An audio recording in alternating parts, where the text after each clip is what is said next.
नमस्कार साथियों, एक बार फिर आप सभी का स्वागत है एडुटेनमेंट शो पर, जहां आज हम एक बार फिर लेकर आए हैं शिक्षा जगत के प्रमुख समाचार। आज तारीख है 24 अगस्त 2020, दिन है सोमवार। आज के जो हमारी प्रमुख विषय हैं उस पर हम चर्चा करेंगे। एक तो 69,000 शिक्षक भर्ती का ऑर्डर कब तक आएगा उसके विषय में जो हम चर्चा करेंगे। नई शिक्षा नीति के क्रियान्वयन के लिए जो सुझाव मांगे गए हैं उसके विषय में चर्चा करेंगे। और जो कल कंप्यूटर ऑपरेटर की परीक्षा हुई थी उसमें केवल 33% जो अभ्यर्थी हैं शामिल हो पाए, इसके विषय में चर्चा करेंगे। फिर शिक्षक बनने की राह, किस राह पे चलकर आप शिक्षक बन सकते हैं उस पर चर्चा करेंगे। और यूपी बोर्ड में जो है वर्चुअल 9 से लेकर 12 तक वर्चुअल क्लासों के जरिए पढ़ाई होगी, इसके विषय में चर्चा करेंगे। और भी देश और दुनिया के तमाम अपडेट से आपको रूबरू कराएंगे। तो वीडियो को शुरू करने से पहले अगर आप हमारे चैनल पर नए हैं तो हमारे चैनल को सब्सक्राइब करके बेल आइकन दबा दें, जिससे आने वाली वीडियोज़ का नोटिफिकेशन आपको मिलता रहे। तो आइए हम वीडियो को शुरू करते हैं। पहली जो ये देखिए, ये जो कॉज लिस्ट है, ठीक है, इसमें बहुत सारे केस दिए हुए हैं और इसमें एक केस आपको देखने को मिलेगा। इसकी डेट देखिए 49/2020, ठीक है। तो ये केस जो है अभी कुछ दिन पहले ही लगा था और इसमें क्या था वो बता देते हैं आपको। तो जस्टिस ललित सर की बेंच ने 21 अगस्त को सीट ना जोड़ने से संबंधित एक याचिका की सुनवाई के दौरान पर कहा कि अब ऐसी किसी भी याचिका को खारिज कर दूंगा और इस मामले की अगली तिथि 14 सितंबर लगी है। और उन्होंने एक बात और कही थी कि पूर्व में बेंच में पद जोड़ने की याचिका पर 69,000 भर्ती के कट ऑफ मामले में फैसले के बाद डेट लगाने को बोला था। तो जो बेंच में पद जोड़ने का जो मामला था उसकी डेट लगाई गई है जो ऑर्डर आएगा उसके बाद। और जो इसकी आप देख सकते हैं, ये टेंटेटिव डेट जो दिखा रहा है, ये दिखा रहा है आपको 14 सितंबर। तो कहने का सीधा सीधा मतलब ये है कि 14 सितंबर तक, स्पष्ट है, 14 सितंबर तक किसी भी दिन आपका ऑर्डर आपको देखने को मिल सकता है। ऐसी जो है प्रबल संभावना बन रही है। माननीय जज साहब ललित जी ने भी जो है एक इशारा किया है कि हो सकता है 14 सितंबर से पहले आपका ऑर्डर आपके मध्य हो। उसके बाद जो उससे जुड़े हुए तमाम मुद्दे बचे हैं उसको उसके बाद सुना जाएगा। तो आशा करते हैं कि 14 सितंबर से पहले और अगस्त माह में ही आ जाए तो ज़्यादा बढ़िया है, नहीं तो 14 सितंबर से पहले ऑर्डर आ जाए और भर्ती प्रक्रिया जो है जल्द से जल्द सुचारू रूप से चालू हो सके। बढ़ते हैं अगली खबर की तरफ। ये देखिए, ये लेटर जो है वायरल हुआ है। अनीता करवल, भारतीय प्रशासनिक सेवा सचिव, ठीक है। तो डियर स्कूल एजुकेशन सेक्रेटरी, इसमें क्या है इसको आपको विस्तार से बताते हैं। देखिए, नई शिक्षा नीति लागू करने पर शिक्षकों से मांगे गए सुझाव। तो ये जो लेटर आप देख रहे हैं ये लेटर इसी से संबंधित है। इसमें क्या है, स्कूलों से, प्रिंसिपल से, स्कूल मैनेजमेंट अथॉरिटी से, एसएमडीसी सभी से जो है सुझाव मांगे गए हैं कि किस तरीके से नई शिक्षा नीति को लागू किया जाए, उसका क्रियान्वयन किया जाए, उसमें क्या कमियां हैं और क्या उसमें हम किस तरीके से उसको अप्लाई कर सकते हैं हर स्टेट में, हर ज़िले में। तो केंद्रीय शिक्षा मंत्रालय ने राष्ट्रीय शिक्षा नीति एनईपी लागू करने के लिए स्कूलों के शिक्षकों और प्रधानाचार्यों से सुझाव मांगे हैं। केंद्रीय शिक्षा मंत्री रमेश पोखरियाल निशंक ने ट्वीट कर कहा, नई शिक्षा नीति लागू करने में शिक्षकों की अहम भूमिका है। इसके लिए देश भर के शिक्षकों से सुझाव मांगे हैं। पूछा है कि नीति को लागू करने की प्रक्रिया को किस तरह से आगे बढ़ाया जाए। देश में स्कूली और उच्च शिक्षा में व्यापक सुधार का रास्ता प्रशस्त करने के लिए सरकार ने पिछले महीने 34 साल पुरानी नीति को बदलकर राष्ट्रीय शिक्षा नीति को मंजूरी दी थी, ताकि भारत को ज्ञान का महाशक्ति बनाया जाए। इससे पहले 1986 में शिक्षा नीति बनाई गई थी। अब शिक्षकों के सुझावों के आधार पर आगे राष्ट्रीय पाठ्यक्रम की रूपरेखा को ध्यान में रखते हुए नया पाठ्यक्रम तैयार होगा। स्कूल शिक्षा सचिव अनीता करवाल ने सभी राज्यों के शिक्षा मंत्री और शिक्षा सचिवों को पत्र लिखा है। इसमें शिक्षकों से स्कूली शिक्षा के संबंध में नई शिक्षा नीति के हर एक विषय पर सुझाव मांगे जाए। प्रश्नोत्तर इस तरह बनाए जा रहे हैं कि शिक्षक खुद को जोड़ पाएं। प्रत्येक प्रश्न में एनईपी के पैराग्राफ का संदर्भ दिया गया है, ताकि वे सुझाव देने से पहले उसे बेहतर तरीके से समझ सकें। एनसीईआरटी के विशेषज्ञों की एक टीम भी सभी सुझावों पर गौर करेगी। उपयोगी सुझाव होने पर शिक्षकों से निजी तौर पर संपर्क किया जाएगा। शिक्षा मंत्रालय ने इस संबंध में 24 से 31 अगस्त तक राज्यों और केंद्र शासित प्रदेशों के सरकारी, निजी स्कूलों और विभिन्न बोर्ड से संबंधित स्कूल के शिक्षकों को सुझाव देने को कहा है। तो निश्चित रूप से देखिए, अब जो नई शिक्षा नीति है वो अपना रूप लेने जा रही है। तो उसके लिए सभी शिक्षकों से, सभी प्रधानाचार्यों से जो है सुझाव मांगे गए हैं कि इस नीति को किस तरीके से लागू किया जाए। तो आशा करते हैं जल्द से जल्द नई शिक्षा नीति लागू होगी और जो पढ़ाई का ढर्रा है वो अपने पुराने उस पर लौटेगा। नई शिक्षा नीति की सफलता में अहम भूमिका शिक्षकों की, बिल्कुल। तो देखिए एक अंतर्राष्ट्रीय सेमिनार आयोजित हुआ है,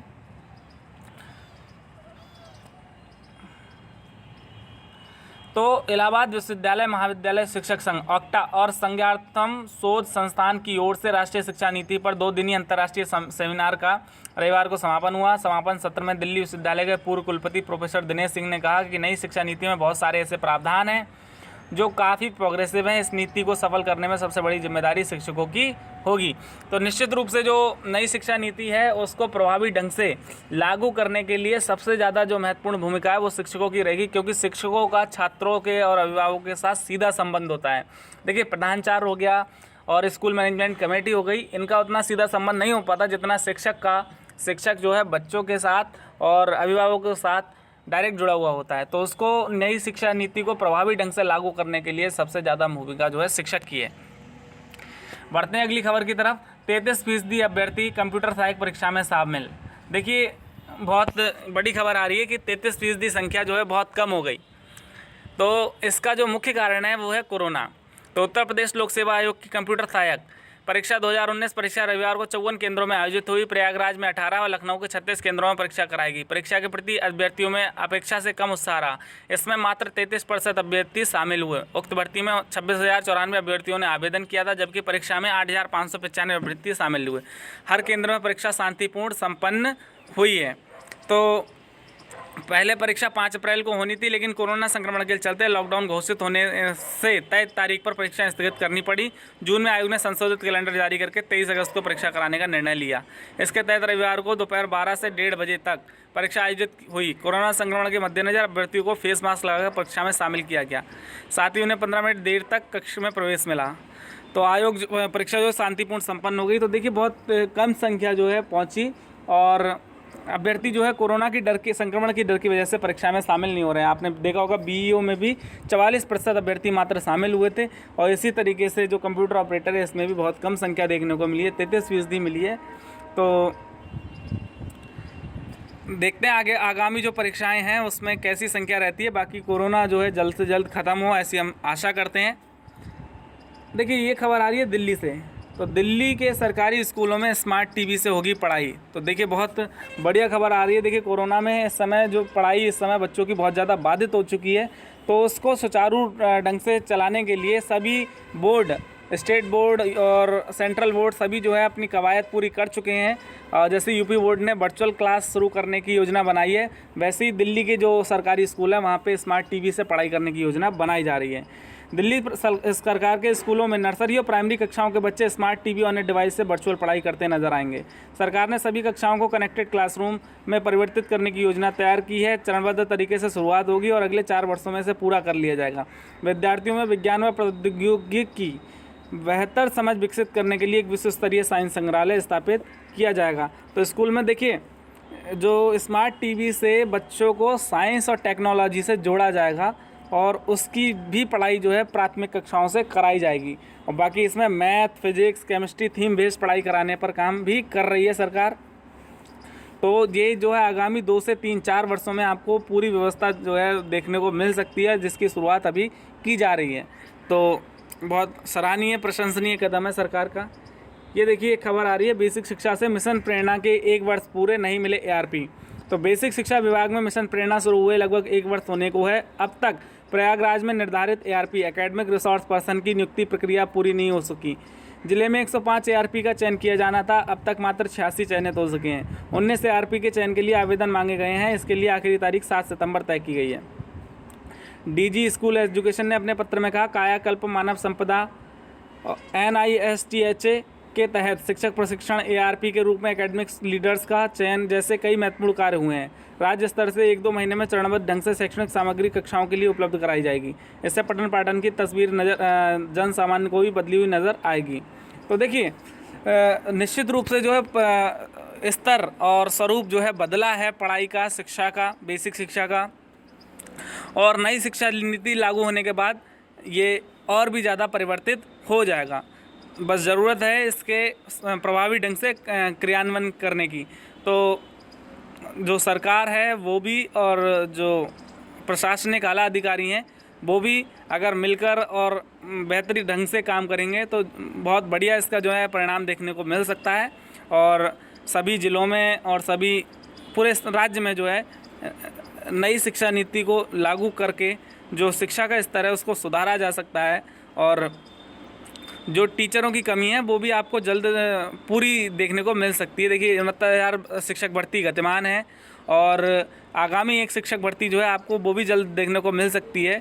और शिक्षक छात्र का जो अनुपात है उसको जल्द पूरा कर लिया जाएगा, क्योंकि नई शिक्षा नीति का एक लक्ष्य ये भी है कि कोई भी स्कूल जो है शिक्षक विहीन ना रहे और जो छात्र शिक्षक अनुपात है वो भी संतुलित रहे। तो निश्चित रूप से ये बहुत राहत भरी खबर है, लेकिन थोड़ा सा जो है इसका क्रियान्वयन करना के लिए जो है चिंताजनक है। वर्चुअल क्लास में 5 दिन चलेंगी क्लास, सवाल भी पूछ सकेंगे छात्र। देखिए माध्यमिक शिक्षा विभाग ने दूरदर्शन स्वयंप्रभा चैनल से पढ़ाई का जारी किया कार्यक्रम। कोरोना काल में बंद चल रहे स्कूल कॉलेजों के छात्र छात्राओं के लिए माध्यमिक शिक्षा विभाग की ओर से दूरदर्शन और स्वयंप्रभा चैनल की ओर से 24 से 28 अगस्त तक के ऑनलाइन क्लास का कार्यक्रम जारी कर दिया गया है। इसमें सप्ताह के सोमवार से शुक्रवार तक 9 से 12वीं तक की छात्रों की क्लासें चलेंगी, जबकि शनिवार को छात्र छात्रा शिक्षकों से विषयों के बारे में जानकारी हासिल कर सकते हैं।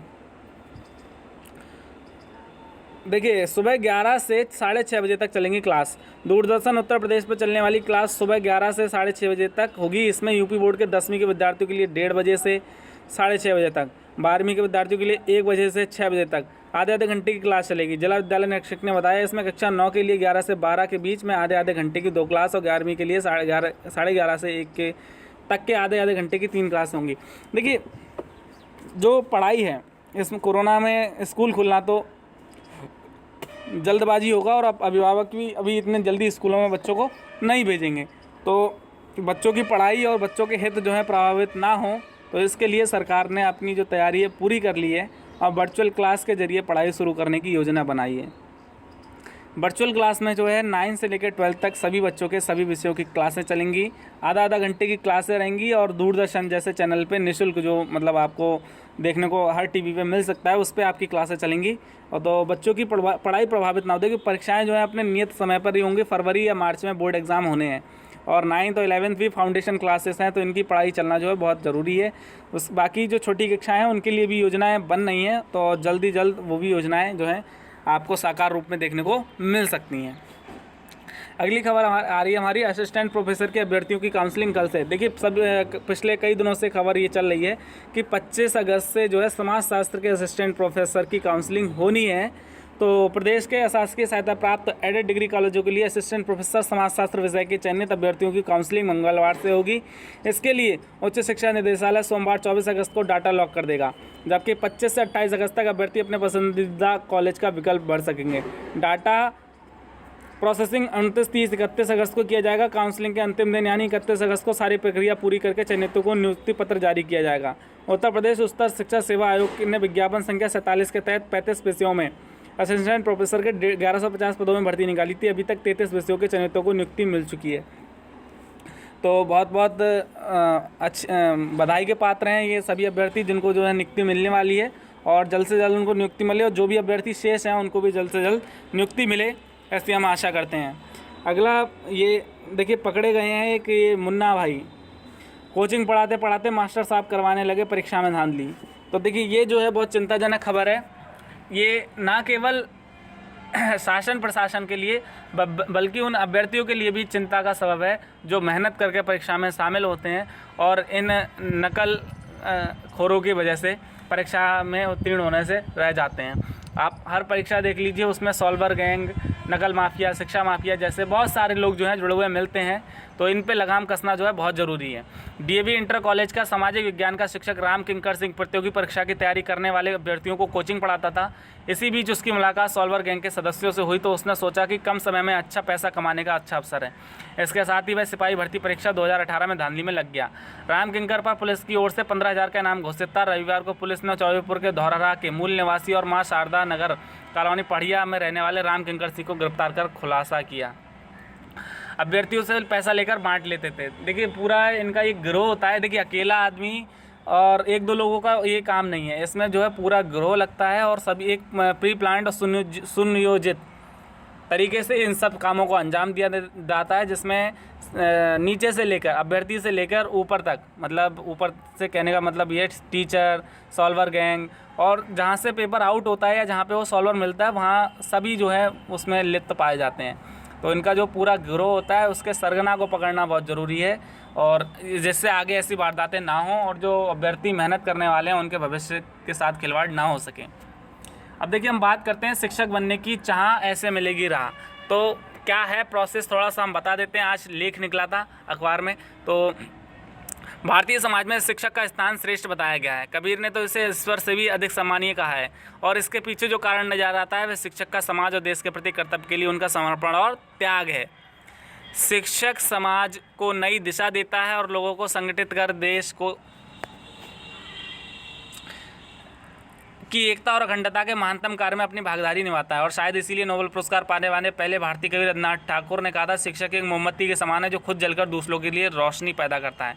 अब देखिए इसमें अवसरों की बात करते हैं, तो भारत में शिक्षकों को नर्सरी, प्राथमिक, माध्यमिक और उच्च माध्यमिक स्तर के लिए नियुक्त किया जाता है। यह आपकी पढ़ाई पर निर्भर करता है कि एनटीटी, पीआरटी, टीजीटी, पीजीटी में से क्या बनना चाहते हैं। नर्सरी और प्राथमिक के लिए कक्षा 12 के बाद आप कोर्स करके शिक्षक बन सकते हैं, जबकि टीजीटी, पीजीटी के लिए आपका ग्रेजुएट और पोस्ट ग्रेजुएट होना जो है ज़रूरी है। और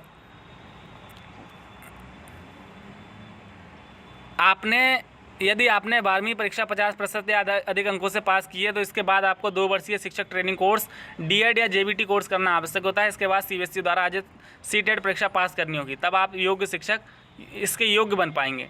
तो देखिए ये पूरा एक प्रोसेस है। पीआरटी में जो है बीटीसी, बीएड, टीजीटी के लिए बीएड और पीजीटी के लिए बीएड के साथ पीजी, तो पूरा ये क्वालिफ़िकेशन जो है इसकी निर्धारित की हुई है एनसीटीई ने। तो उसके मानक के हिसाब से अगर आप मानक को पूरा करते हैं तो आप निश्चित रूप से टीचर बन सकते हैं। तो वीडियो हमारी यहाँ पे समाप्त होती है। आशा करते हैं आपको जो है वीडियो अच्छी लगेगी। अगर आपको हमारी वीडियो अच्छी लगी तो उसको लाइक करें, ज़्यादा से ज़्यादा शेयर करें। अगर आप हमारे चैनल पे नए हैं तो हमारे चैनल को सब्सक्राइब करें। अगर आप किसी भी teaching exam, UP TET, C TET की तैयारी कर रहे हैं तो हमारे चैनल से जुड़ के हमारी वीडियो को देखें और हमारे चैनल को सब्सक्राइब करें। तो thank you for watching our video. Thank you very much.